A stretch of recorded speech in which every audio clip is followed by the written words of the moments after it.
حضرت خاتون جنت رضی اللہ تعالی عنہا کی اولاد مبارکہ میں، حسنین کریمین رضی اللہ تعالی عنہما کی اولاد مبارکہ میں اللہ تعالیٰ نے بے پناہ اولیاء کاملین کو جاری و پیدا فرمایا، اور انہی عظیم ہستیوں کے خاندان سے ایک بزرگ ترین شخصیت حضرت غوث اعظم رضی اللہ تعالیٰ عنہ کو بھی اللہ نے پیدا فرمایا۔ اور آپ کی والدہ ماجدہ کی شان بھی اللہ تعالیٰ نے کیسے بلند و بالا فرمایا، آپ کے والد کی بھی شان کیسے بلند و بالا فرمایا۔ آپ اپنے وقت کے، اپنے زمانے کے یکتائے روزگار بزرگان دین میں آپ کا شمار ہوا کرتا تھا، عبادت میں، ریاضت میں، زہد و تقوی میں، علم و کمال میں اللہ تبارک و تعالیٰ نے انہیں ایسا مقام عطا فرمایا کہ جس کی نظیر نظر نہیں آتی ہے، جس کی مثال نہیں ملتی ہے۔ اللہ کے رسول صلی اللہ تعالیٰ علیہ وسلم کے عظیم گھرانے کی چلتی پھرتی وہ ایسی رسول اللہ صلی اللہ تعالیٰ علیہ وسلم کے اخلاق اور آپ کے شان و کرم کے مظہر بنی ہوئی ہستیاں تھیں کہ جن سے اللہ تبارک و تعالیٰ نے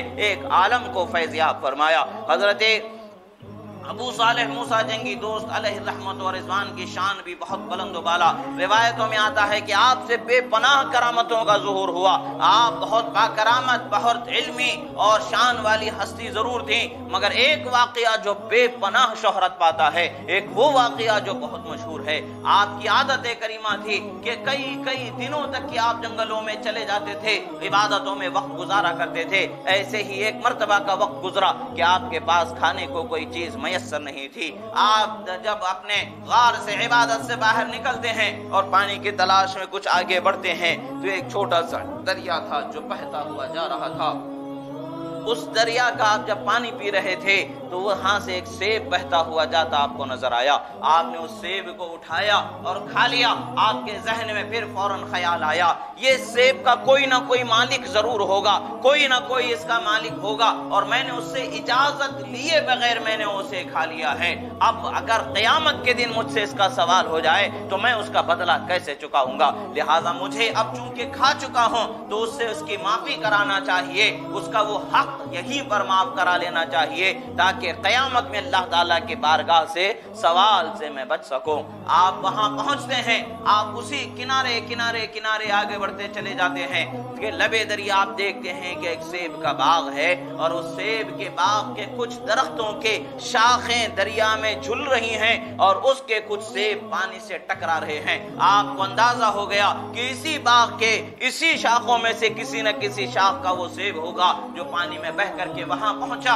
اور میں اس کو کھا چکا ہوں۔ آپ اس باغ کے مالک کے پاس پہنچتے ہیں اور آپ دیکھتے ہیں ایک عظیم الشان شخصیت، ایک نورانی چہرے والے بزرگ اللہ کی عبادت میں ایک درخت کے نیچے بیٹھے ہوئے ہیں، جن کو دنیا حضرت علامہ عبداللہ صومعی علیہ رحمت و رضوان کے نام سے جانتی ہے۔ آپ اپنے وقت کے، اپنے زمانے کے قطب الارشاد، قطب الاقطاب تھے۔ اولیاء میں صدارت کرنے والا مقام اللہ تعالیٰ نے آپ کو عطا فرمایا تھا۔ ایسا مقام ولایت تھا کہ ایک مرتبہ کا واقعہ ہے، روایت آتی ہے کہ آپ کے چند مریدین ملک شام سے سفر کر کے تشریف لا رہے تھے۔ راستے میں ڈاکوؤں نے آپ کو گھیر لیا اور اس تمام قافلے کو لوٹنا چاہا۔ تمام مریدین نے بیک زبان ہو کر کے اپنے مرشد حقیقی، اپنے مرشد کو حضرت عبداللہ صومعی علیہ رحمت و رضوان کو وہ پکارتے ہیں۔ یاد رکھیں یہ پکارنا احادیث مبارکہ سے ثابت ہے۔ اللہ کے رسول صلی اللہ تعالی علیہ وسلم فرماتے ہیں جب تم پریشان ہو جاؤ،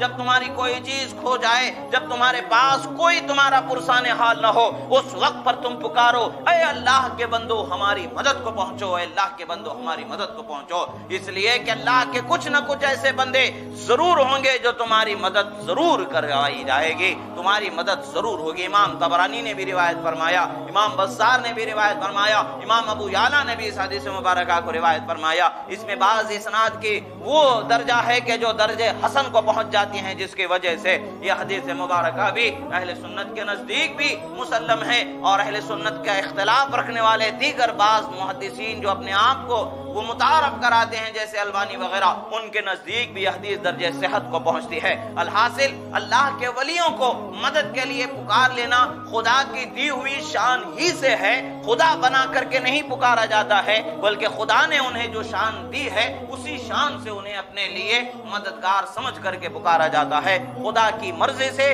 خدا کی دی ہوئی شان سے وہ مددگار ہوتے ہیں۔ اسی طریقے سے انہوں نے پکارا تھا تو اسی وقت پر میدان میں حضرت عبداللہ صومعی رحمۃ اللہ تعالی علیہ رونما ہوتے ہیں، اور آپ ایک بلند و بالا آواز نکالتے ہوئے ارشاد فرماتے ہیں، اللہ کی پاکی ہے، اللہ تعالی ہر عیب سے پاک ہے، اللہ ہی کی شان عظمت اور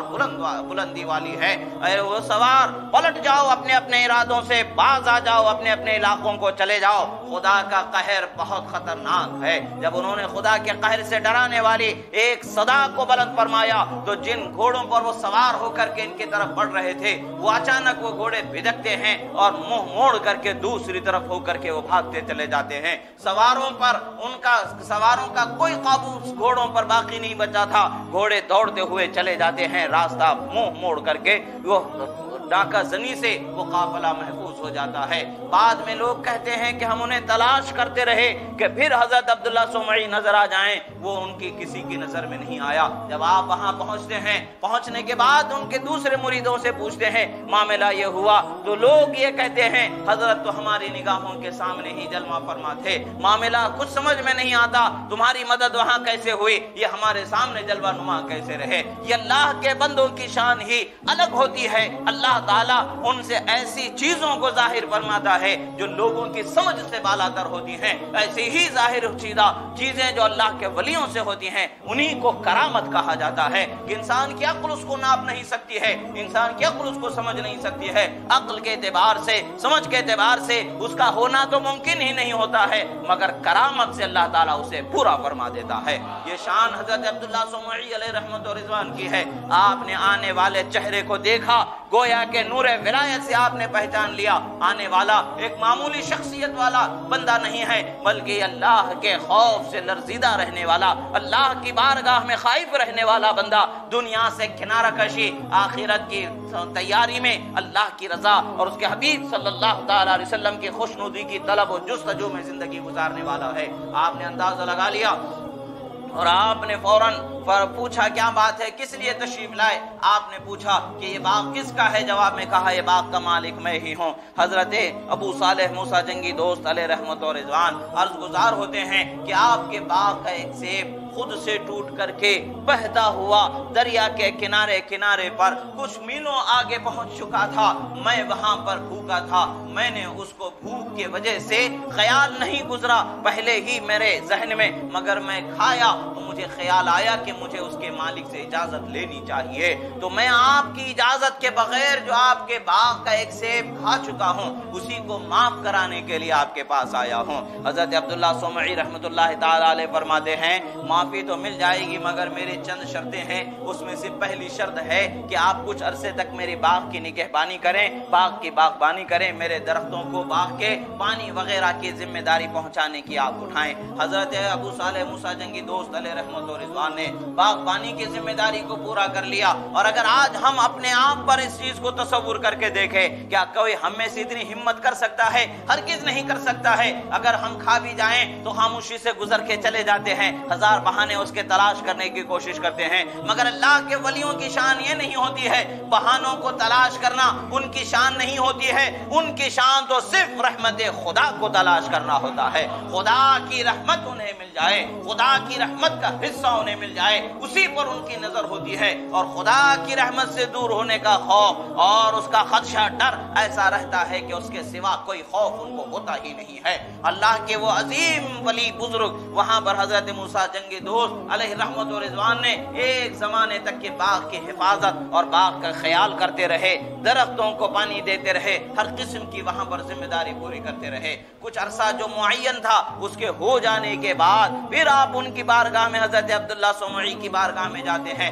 کہتے ہیں کہ اب عرصہ جو آپ نے بتایا تھا میں نے باغ کی خدمت کر دی ہے، اب وہ معاف کر دیں جو حق میں نے آپ کا بغیر اجازت کے میں نے کھا لیا تھا سیب، اس کو معاف فرما دے۔ حضرت عبداللہ صومعی فرما دے ایک شرط تو آپ نے پوری کر دی مگر کچھ اور شرطیں باقی ہیں، میں آپ سے کہتا ہوں ان کو اگر پوری کر دیتے ہیں تو معافی مل جائے گی۔ کہتے ہیں بتائیں کیا بات ہے؟ آپ آپ کہتے ہیں کہ میری ایک بیٹی ہے جو آنکھوں سے اندھی ہے، کانوں سے بہری ہے، زبان سے گونگی ہے، ہاتھوں سے لولی ہے، پیروں سے لنگڑی ہے، اس کو تم اگر اپنے نکاح میں قبول کرتے ہو تو میں تمہارا وہ سیب کھانا معاف کر دوں گا۔ حضرت ابو صالح موسیٰ جنگی دوست علیہ رحمت و رضوان نے فوراً تیاری کر دی، اظہار کر دیا کہ مجھے منظور ہے، سوچنے کی بات ہے اگر ہم میں سے کسی شخص کے سامنے یہ چیزیں بیان کر دی جائیں، کسی عورت کے نکاح کا ارادہ کوئی شخص اگر کرتا ہو، اس کے سامنے اس کی صفتیں بیان کر دی جائیں، آنکھوں کی اندھی، کانوں کی بہری، زبان کی گونگی اور ہاتھوں کی لولی، پیروں کی لنگڑی، اس سے نکاح کرنے کو کروڑوں کی دولت کے باوجود بھی کوئی تیار نہیں ملے گا، اس لیے کہ انسان کی سوچ، انسان کی نظر ہمیشہ خوبصورتی پر دوڑتی رہتی ہے، دولت و تمنگری پر دوڑتی رہتی ہے، مگر خوبصورتی نگاہوں پر غالب آ جاتی ہے۔ مگر اللہ والوں کی شان یہ دنیاوی چیزوں کی طرف نہیں ہوتی ہے، انہیں پتا ہے یہ سب کچھ ختم ہونا ہے، اللہ کے بارگاہ میں حاضر ہونا یقینی ہے، وہاں اگر سلوک و روئی مل جائے تو یہ سب کچھ نہ ہو کر کے بھی بہت کچھ وہاں اللہ عطا فرمانے والا ہے۔ یہ ان کے ذہن و فکر میں خدا کی رحمت اور خدا کی عطا، خدا کی بخشش پر ان کی نظر ہوتی ہے، دنیا کی خوبصورتی پر، دنیا کی رنگینیوں پر، دنیا کی دولت اور دنیا کی بلندی پر ان کی نظر نہیں ہوتی ہے۔ آپ نے کہا ہاں اگر خدا کی بارگاہ میں مجھے رسوا ہونے سے بچنا ہے تو مجھے یہ بھی قبول کرنا ہے، مجھے بصر و چشم آپ کی یہ شرط بھی قبول ہے۔ نکاح میں دے دیا گیا، جب آپ اپنی زوجہ کے پاس پہنچتے ہیں تو دیکھتے ہیں کہ آپ اپنے بستر سے کھڑے ہو جاتی ہیں اور سلام کرتی ہیں، سمجھ میں آ جاتا ہے کمرے میں آنا دیکھ لیا گیا، کھڑے ہو جانا پیروں کا سلامت ہونے کی دلیل ہے، دروازہ کھول دیا جانا، آواز سن لینا کانوں کی سلامتی کی دلیل ہے، دیکھ لینا آنکھوں کی سلامتی کی دلیل ہے، سلام کرنا یہ زبان کی سلامتی کی دلیل ہے، ہاتھ اور پیر کے حرکات یہ بتاتے ہیں کہ پیر بھی سلامت ہے، ہاتھ بھی سلامت ہے، زبان بھی سلامت ہے، آنکھ بھی سلامت ہے، کان بھی سلامت ہے۔ آپ خوف زدہ ہو جاتے ہیں، آپ کو یہ شبہ گزرتا ہے کہ شاید میں غلطی سے جس جگہ مجھے جانا تھا، جس کمرے میں مجھے پہنچنا تھا، اس کے بجائے میں غلطی سے کسی اور جگہ چلا گیا ہوں، آپ فوراً واپس پہنچ جاتے ہیں۔ حضرت عبداللہ صومعی علیہ رحمت و رضوان جلوہ فرما ہے، آپ نے نور فراست سے بھانپ لیا ان کی پریشانی اور ان کے اس وحشت کو جان لیا آپ نے، اور فوراً ارشاد فرمایا کہ شہزادے بات یہ ہے سنو، میں نے جو کہا ہے اس کی تفسیر اب سماعت کرو، میں تمہیں سناتا ہوں۔ میری بیٹی آنکھوں سے اندھی ہے اس لیے کہ اس نے خدا کے قانون سے ہٹ کر کے کسی کو دیکھا ہی نہیں ہے، حرام اس نے اپنی آنکھوں سے اب تک کے دیکھا ہی نہیں ہے، اس لیے وہ حرام کے دیکھنے کے معاملے میں آنکھوں کی اندھی کی جیسی ہے۔ آپ فرماتے ہیں کان کے جہاں تک کی بات ہے بہرے پن کی، اس نے حرام کو سنا ہی نہیں ہے، گویا کہ وہ حرام کے سننے کے معاملے میں بہری ہے۔ پھر فرماتے ہیں اس نے اپنے زبان کو اتنا محفوظ رکھا، خدا کے قانون کے خلاف بولا نہیں، خدا کے قانون کے خلاف کچھ اپنے منہ میں اس نے لیا نہیں، یعنی کھایا بھی نہیں، بولا بھی نہیں، تو اس لحاظ سے اس کے وہ گونگا ہونا ہے۔ اور پھر ہاتھ خدا کے قانون سے ہٹ کر کے اس نے اپنے ہاتھوں کو آگے نہیں بڑھایا، خدا کے قانون سے ہٹ کر کے اس نے اپنے قدموں کو آگے نہیں بڑھایا، گویا کہ میری بیٹی آنکھوں کے سلامت اور کانوں کی سلامتی، زبان کی سلامتی، ہاتھوں کی سلامتی اور پیروں کی سلامتی کے ساتھ ہے، حرام سے بچے رہنے میں ان سب چیزوں سے وہ دور ہے، گویا کہ آپ کو ایک عظیم نعمت اللہ تبارک و تعالیٰ نے عطا فرمایا۔ جب ماں باپ نیکی کی طرف بڑھتے ہیں، جب ماں باپ نیکی کی طرف اپنے قدم بڑھاتے چلے جاتے ہیں تو اللہ تبارک و تعالیٰ ان کی جو اولاد عطا فرماتا ہے تو کیسی شان والی اولاد ہوتی ہے اس کا تصور ہی نہیں کیا جا سکتا ہے۔ حضرت بیوی ام الخیر امۃ الجبار حضرت فاطمہ رضی اللہ تعالی عنہا 18 پاروں کی قرآن مجید کی حافظ تھیں، جب بھی آپ ہر روز 18 پاروں کی تلاوت فرمایا کرتے تھے۔ جب غوث اعظم رضی اللہ تعالیٰ عنہ کی ولادت مبارکہ ہوئی اس وقت پر غوث اعظم رضی اللہ تعالیٰ عنہ 18 پاروں کے حافظ ہو کر کے پیدا ہوئے۔ یہ اللہ تبارک و تعالیٰ کا کرم ہے۔ آج دنیا میں اگر ہم اللہ کے ولیوں کی کرامتوں کا ذکر کریں تو اعتراض کرنے والے نئے نئے بہانے بناتے ہیں، مگر سائنس جب ترقی کر رہی ہے تو سائنس نے اپنی ترقی کے ساتھ اس بات کو ثابت کر دیا ہے کہ ماں کی کوکھ میں پلنے والے بچے پر باہر آنے والے آواز کا اثر ہوتا ہے۔ کچھ وہ آواز ہوتے ہیں جسے بچہ سن کر کے خوشی محسوس کرتا ہے، کچھ وہ آوازیں ہوتے ہیں جسے بچے کو تکلیف ہوتی ہے، روشنی کو محسوس کرتا ہے، اندھیرے کو محسوس کرتا ہے، آوازوں کو محسوس کرتا ہے۔ جب آج کے زمانے میں سائنس نے ترقی کر کے اس بات کو ثابت کر دیا تو ہمیں اس بات کا جواب سائنس سے بھی مل جاتا ہے، سائنس میں اس کا جواب ہو یا نہ ہو وہ اپنی جگہ پر ہے، اللہ کے ولیوں کو اللہ تعالیٰ ایسی ہی نرالی شان والا بناتا ہے۔ کرامت اسی کو کہتے ہیں کہ جو سمجھ سے والا تر ہو، اگر سمجھ میں آنے والی چیز ہی ہو جائے تو پھر کرامت کیا رہے۔